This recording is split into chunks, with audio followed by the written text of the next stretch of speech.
सतत वादात असणाऱ्या ससून रुग्णालयातील आणखी एक मोठा घोटाळा उघडकीस आलेला आहे। ससूनच्या कर्मचाऱ्यांनीच 4,18,62,00,000 रुपयांचा अपहार केलाय। या प्रकरणी ससून रुग्णालयाचे अकाउंटंट आणि रोखपाल सुलक्षणा यांच्यासह अन्य 23 सरकारी आणि खासगी कर्मचाऱ्यांविरुद्ध पोलीस ठाण्यात गुन्हा दाखल करण्यात आलेला आहे। या संदर्भात अधिक माहिती देतात आमच्या प्रतिनिधी रेवती हिंगवे सध्या आपल्या सोबत आहेत। रेवती, सतत ससून रुग्णालय वादात सापडते, आणखी एक मोठा घोटाळा उघडकीस आलेला आहे।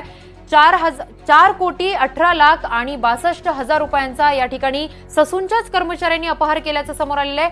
या ठिकाणी कुठेतरी वैद्यकीय प्रशासन कमी पडतंय, ससून रुग्णालयावरती कुठेतरी नियम किंवा अटी शर्ती कडक करण्याचं काम करण्याची गरज आहे असं तुम्हाला वाटतं का? काय अधिकची माहिती आहे या प्रकरणी?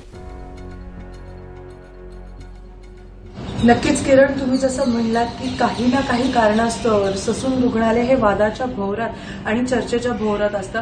आधी आपण जसं बघितलं की ललित पाटील ड्रग केस झालं किंवा पोर्शे कारचं झालं, पोर्शे कार अपघात, आणि आता परत एकदा कर्मचाऱ्यांनीच ससून रुग्णालयात पैशांची फसवणूक केलेली आहे।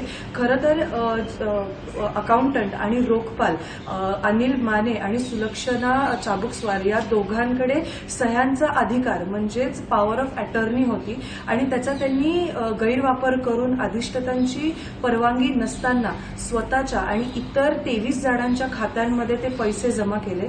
खरं तर ही बाब समोर आली जेव्हा रुग्णालयाची जी नोंदवही होती त्याच्यामधनं हे सगळं लक्षात आलं की पैशांचा काहीतरी गैरवापर होतोय किंवा फसवणूक करण्यात आली किंवा फेरफार होते, हे सगळं लक्षात आलं।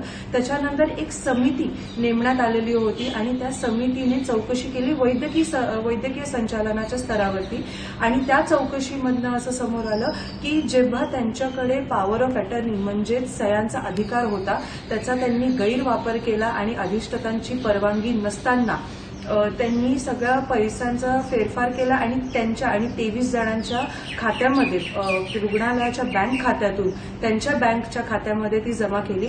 हा सगळा प्रकार जेव्हा उघडकीस आला तेव्हा बंड गार्डन पोलीस स्टेशनमध्ये त्यांच्या विरोधात एकूण 25 जणांच्या विरोधात गुन्हा दाखल करण्यात आलेला आहे आणि पुढील तपास बंड गार्डन पोलीस स्टेशनच्या कर्मचाऱ्यांकडून चालू आहे।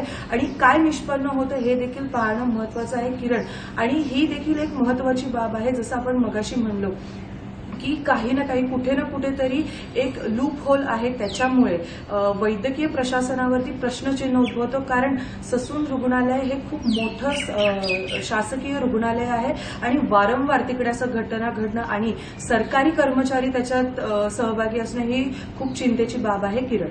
नक्कीच रेवती, धन्यवाद तुम्ही दिलेल्या सविस्तर माहितीसाठी।